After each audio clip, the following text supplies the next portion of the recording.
అన్నమయ్య జిల్లా మదనపల్లిలో దారుణమైన ఘటన జరిగింది. నువ్వేం మనిషివిరా, అసలు మనిషివేనా, నిన్ను మనిషి అని చెప్తే మనిషి అన్నవాడు తలదించుకునే దాష్టికమైన పని చేశావు అంటూ ఏమంటూ 2 తెలుగు రాష్ట్రాలే కాదు యావత్ దేశం మొత్తం కూడా ఉమ్మేస్తోంది అని చెప్పాలి. 7 ఏళ్ల పసిపిల్లని దారుణంగా చంపి డ్రమ్ములో కుక్కాడు ఒక నీచుడు. అమ్మాయి మీద అత్యాచారం జరిగిందా లేదా అనేది ఇంకా తెలియాల్సి ఉంది. ఎందుకంటే ఆ అమ్మాయికి సంబంధించిన శరీరానికి పోస్ట్ మార్టం నిర్వహించాల్సి ఉంది. ఇంకా పోస్ట్ మార్టం అయితే పూర్తి కాలేదు. నిజంగా చెప్పాలి అంటేనే చాలా చాలా చాలా బాధాకరంగా ఉంది. ఇక అన్నమయ్య జిల్లా మదనపల్లిలో నిన్న సాయంత్రం 4:30 ఒక బాలిక మిస్ అయింది. ఇక మిస్ అయిన బాలికకు సంబంధించి 4:30 మిస్ అయితే ఆమె తల్లిదండ్రులు వెంటనే పోలీసులకు సమాచారాన్ని ఇచ్చారు. ఆ బాలిక తండ్రి ఒక చేనేత కార్మికుడు. ఆ బాలిక తండ్రికి ఆ కొడుకు ఒక కూతురున్నారు. బాలిక పెద్దది 7 సంవత్సరాలు ఆ అమ్మాయికి. ఆ అమ్మాయి పేరు. ఇక నిన్న సాయంత్రం 4:30 టైంలో ఇంటి ముందు ఆడుకుంటుంది. అది మొత్తం చేనేత కాలనీ, చేనేత వ్యాపారం అంటే చేనేత మగ్గాలు నేర్చే వాళ్ళు ఎక్కువగా ఉండడంతో ఎవరి పనుల్లో వాళ్ళు నిమగ్నమై ఉన్నారు. పిల్లలు బయట ఆడుకుంటున్నారు. ఇదే సమయంలో 4:30 ప్రియ మిస్ అయింది. ప్రియ మిస్ అయిన తర్వాత కాసేపు చుట్టుపక్కలంతా వెతికారు. కనిపించకపోవడంతో భయాందోళనకు గురయ్యారు తల్లిదండ్రులు. వెంటనే పోలీసులకు సమాచారాన్ని అందించారు. ఇక ఇది మదనపల్లి కట్లటపల్లి రోడ్డులో ఈ చెప్పా కదా ఇందాకే చేనేత కార్మికుడు ఉన్నాడు. దీన్ని 1 టౌన్ పోలీసులు ఈ కేసుకి సంబంధించి అక్కడ విచారణ చేపట్టారు. ఇక ఎంతసేపు సెర్చ్ చేసినా కూడా దానికి సంబంధించిన ఆధారాలు దొరకలేదు. సీసీటీవీ ఫుటేజ్ని చూడటం మొదలుపెట్టారు. ఈ నేపథ్యంలోనే అక్కడ గ్రామస్తుల నుంచి ఒత్తిడి రావడంతో జిల్లా ఎస్పీ డిఎస్పీ ఆదేశాలతో విస్తృత గాలింపు చర్యల్లో సీసీటీవీ కెమెరాలో ఒక విస్తుపోయే విషయం వెలుగులోకి వచ్చింది. ఇంటి పక్కనే ఉంటున్న కులవర్ధన్ అనే వ్యక్తి ఆ అమ్మాయిని తీసుకువెళ్తున్నట్టుగా సీసీటీవీ ఫుటేజ్లో అయితే కనిపించింది. ఈ నేపథ్యంలో కులవర్ధన్ ఇంటిని సెర్చ్ చేయగా ఆ ఇంట్లో ఒక డ్రమ్ములో మృతదేహం కనిపించినట్టుగా కూడా తెలుస్తోంది. అది చూసిన వెంటనే అక్కడున్న ప్రజలంతా కూడా ఆగ్రహ జ్వాలలు వెల్లువెత్తాయి. వాళ్ళని మీరు పట్టుకుపోవడం కాదు, మాకు అప్పచెప్పండి.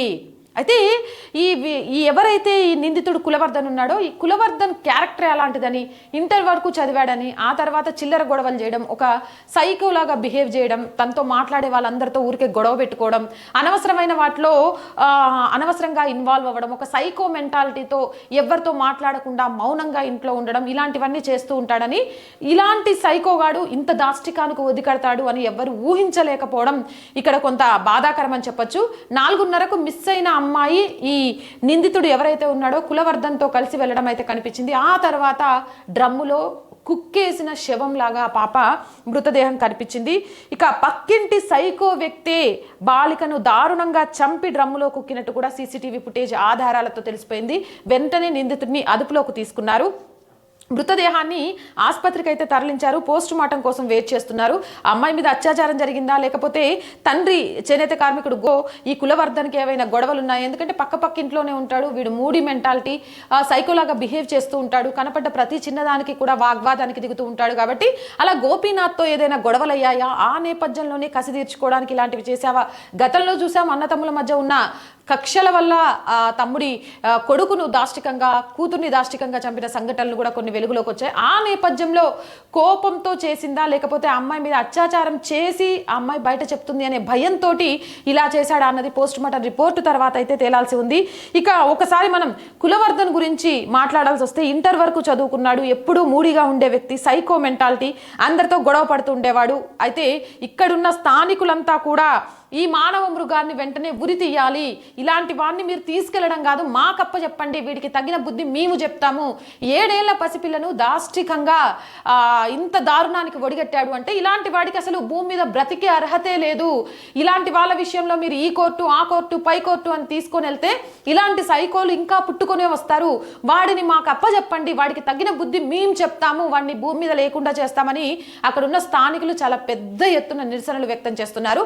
ప్రస్తుతం అయితే నిందితుడు పోలీసుల అదుపులో ఉన్నాడు. ఎందుకు ఇలాంటి దాష్టికానికి ఒడికట్టాడు అనేది పోలీస్ ఎంక్వైరీలో తేలాల్సి ఉంది. ఎంక్వైరీలో ఏ విధంగా తేలిలా అంటే అమ్మాయి మీద అత్యాచారం చేశాడని తెలిసినా లేదా తండ్రి గోపీనాథ్తో జరిగిన గొడవే అమ్మాయి ప్రాణం తీయడానికి కారణమైందని తెలిసినా కూడా ఇలాంటి వాళ్ళకు మాత్రం ఈ భూమి మీద బ్రతికే హక్కు లేదు. వెంటనే ఏమంటారు స్పెషల్ కోర్టులను ఏర్పాటు చేసి ఇలాంటి వాళ్ళకు సంబంధించి ఉరిశిక్షను విధించాల్సిన అవసరం ఎంతైనా ఉంది. ఎందుకు అనంటే పసిపిల్లల మీద ఇలాంటి దారుణాలు చేసే వాళ్ళని అసలు మృగాలతో పోల్చినా మృగాలు కూడా బాధపడతాయేమో. ప్రతిసారి మీరు తీసుకొచ్చి ఇలాంటి రాక్షస జాతిని మాతో పోలుస్తారంటే మేమంత నీచమా అని. ఆకలేసినప్పుడు మాత్రమే మృగాలు దాడి చేస్తాయి, అంతేకాని అంతకంటే పైశాచికంగా సైకోల్గా బిహేవ్ చేస్తున్న ఇలాంటి వాళ్ళు ఈ భూమి మీద బ్రతికే హక్కు అయితే లేదు. దీనికి సంబంధించిన ఇంకా వివరాలు, ఈ కేసుకి సంబంధించిన ఇంకా వివరాలు అయితే బయటికి రావాల్సి ఉంది. అన్నమయ్య జిల్లా మదనపల్లిలో దారుణమైన ఘటన. నిజంగా కూడా 7 సంవత్సరాల అతి దారుణంగా హత్యకు గురైంది అని చెప్పొచ్చు. చంపేయడమే కాదు, ఆ అమ్మాయిని డ్రమ్ములో పైశాచికంగా కుక్కేశాడు. అంటే వాడు ఎంత సైకోనో, వాడు ఎంత సైకో మెంటాలిటీ గలవాడో అర్థం చేసుకోవచ్చు. ఏదేమైనా కానీ ఆ టైంలో ఆ అమ్మాయి తల్లిదండ్రులు ఏం చేస్తున్నారు, చుట్టుపక్కల వాళ్ళు చూడట్లేదా అంటే ఎంతగానమని కాపలా కాస్తాం. సమాజంలో పనులు చేసుకుంటూ ఉన్నారు తల్లిదండ్రులు. ఇక్కడ తల్లిదండ్రులు పాపను ఆడుకోవడానికి వదిలేశారనో, పక్కింటోళ్ళు చూడలేదనో, ఎదిరింటోళ్ళు చూడలేదనో కాదు మనం మాట్లాడుకోవాల్సింది. ఇలాంటి మానవ మృగాలు సమాజంలో ఎందుకు తిరుగుతున్నాయి? ఇలా ఒక మనిషి మానవ మృగంగా ఎలా మారుతున్నాడు? చిన్న పిల్లల నుంచి 60 ఏళ్ల ముసలి వాళ్ళ వరకు కూడా ఆడపిల్లని వదలని విధంగా పైశాచికంగా మగ మృగాలు ఈ సమాజంలో ఎలా తయారవుతున్నాయి? ఈ మగ మృగాలకు బుద్ధి చెప్పాలంటే ఎలాంటి చట్టాలను తీసుకురావాలి, ఎలాంటి శిక్షలు వేయాలి, ఆ శిక్షల ద్వారా ఇంకొకటి ఇలాంటి తప్పు చేయాలంటే భయపడే స్థితికి ఎలా తీసుకురావాలి అన్నది మనం ఆలోచించాలి. గతంలో కూడా ఇలాంటి సంఘటనలు చాలా జరిగాయి ఆంధ్రప్రదేశ్లో. 2020 జూలైలో అంగళ్ళ దగ్గర చిన్న పాపను యాజ్ యూజువల్గా ఇలానే ఫంక్షన్ హాల్లో ఫంక్షన్ జరుగుతుంటే ఆ పాపను తీసుకొని పక్కకు వచ్చేసి ఆ పాప మీద అత్యాచారం చేసి చంపి వెళ్ళేదారిలో ఒక చెట్లతో అడవితో కూడుకున్నట్టుగా చెట్లు కనిపిస్తుంటాయి, అక్కడ పడేసిపోయిన దాష్టికం రీసెంట్గా చూసాము. వాడికైతే 2022లో జరిగిన సంఘటన వాడికి ఇప్పటి వరకు శిక్షల మీద అంటే వాడు పైకోర్టును ఆశ్రయించినట్టున్నాడు. వాడికైతే కఠిన శిక్ష పడినట్టుగా నేనైతే వినలేదు. రీసెంట్గా టీడీపీకి సంబంధించిన ఒక నాయకుడు ఒక పాపని అడవిలోకి తీసుకెళ్లి, అడవి లాంటి ప్రాంతంలోకి తీసుకెళ్లి అత్యాచార ప్రయత్నం చేయగా అక్కడ దాన్ని దొరికిపోవడము, ఆ కాలువలో దూకి వాడే ఆత్మహత్య చేసుకోవడం మనం చూసాము. ఇంకొక కేసులో కూడా గతంలో ఇలానే దొరికిపోయినప్పుడు ఇదే ఆంధ్రప్రదేశ్లో అనుకుంటా చెట్టుకు ఉరేసుకొని చచ్చిపోయాడు అతను. అంటే అతను చెట్టు ఉరేసుకొని చనిపోయిన తర్వాత కొంతకాలం ఈ చిన్నపిల్లల మీద దాష్టికాలు ఆగినాయి, మళ్ళీ మొదలైనాయి 2022 నుంచి. మనం ఇలాంటి సంఘటనలు వింటూనే వస్తున్నాం. ఎందుకు అంటే అప్పటి నుంచి ఒక్కడికి కూడా కఠిన శిక్ష అనేది పడలేదు. ఎప్పుడైతే తప్పు చేసినప్పుడు కఠిన శిక్ష పడుతుందో ఇంకోసారి ఇంకొకడు ఆ తప్పు చేయాలి అంటే భయపడతాడు. కానీ ఇక్కడ శిక్షలు ఈ కోర్టులో పడితే పై కోర్టుకి వెళ్ళొచ్చు, ఆ పై కోర్టులో పడితే ఆ పై కోర్టుకి వెళ్ళొచ్చు, ఆ పై కోర్టులో పడితే ఇంకో పై కోర్టులోకి వెళ్ళొచ్చు. ఆ పై కోర్టుకి వెళ్ళిన సమయంలో గాంధీజీ చరిత్ర చదివినా, గాంధీజీ పుస్తకాలు చదివినా, గాంధీజీ డిబేట్లలో ఎస్ఐ రేటింగ్లలో మంచి మార్కులు తెచ్చుకున్నా బెయిల్ మీద బయటికి రావచ్చు అనే ఒక సంస్కృతి ఉంటే ఆడపిల్లల మీద ఇలాంటి దాష్టికాలు, ముఖ్యంగా పసిపిల్లల మీద ఇలాంటి దాష్టికాలు జరుగుతూనే ఉంటాయి. ఇప్పటికే గోపీనాథ్ భార్య దీన్ని తట్టుకోలేక స్పృహ కోల్పోయినట్టుగా కూడా తెలుస్తోంది. ఎందుకంటే 7 సంవత్సరాల తన కూతుర్ని ఒక విగత జీవిగా చూస్తానని ఏ తల్లి కూడా ఊహించదు. అలాంటిది ఒక డ్రమ్ములో దారుణమైన విగత జీవిగా దారుణమైన పరిస్థితిలో చూసిన ఆ తల్లి దాన్ని ఎలా భరించగలుగుతుందని ఒక ఆడపిల్లగా నేను ఊహించగలను. నిజంగా వాళ్ళని తలుచుకుంటే అయితే చాలా చాలా చాలా బాధగా ఉంది.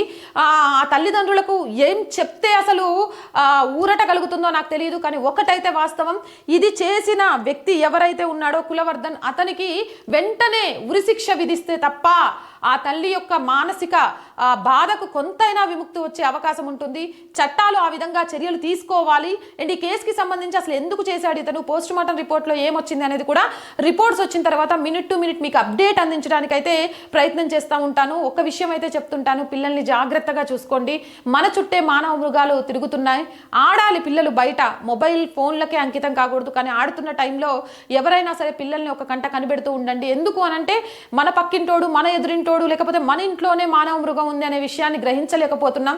సమాజం అలా తయారైంది కాబట్టి తస్మత్ జాగ్రత్త. ఎందుకంటే నేనేం చెప్పలేను. ఆ తల్లిదండ్రులకు సరైన న్యాయం చేయాలి అంటే మాత్రం ఆ దాష్టికుడికి మరణ శిక్ష విధించాల్సిందే కోర్టులు. అది మనస్ఫూర్తిగా ఆర్ వాయిస్ ప్రేక్షకుల తరపు నుంచి కూడా కోరుకుంటున్నాను. మీరేమనుకుంటున్నారు అనేది కామెంట్ చేయండి. మోర్ వీడియోస్ కోసం ఆర్ వాయిస్ ఛానల్ వెంటనే సబ్స్క్రైబ్ చేయండి. R group of channels, R voice, R political, R Samskriti, ఈ 3 ఛానల్స్ని కూడా వెంటనే సబ్స్క్రైబ్ చేయండి. ఆర్థికంగా సపోర్ట్ చేయాలంటే సబ్స్క్రిప్షన్ పక్కనే జాయిన్ అనే బటన్ ఉంది. 1 to 5 లెవెల్స్ ఉన్నాయి. ఏదో ఒక లెవెల్లో సపోర్ట్ చేయండి. లేదా స్క్రీన్ మీద గూగుల్ పే, ఫోన్ పేతో పాటు అకౌంట్ డీటెయిల్స్ ఉన్నాయి. మీకు తోచిన సహాయాన్ని అందించండి. వ్యాపార ప్రకటనల కోసం 8328500576 నెంబర్ని సంప్రదించండి. జై హింద్, జై భారత్.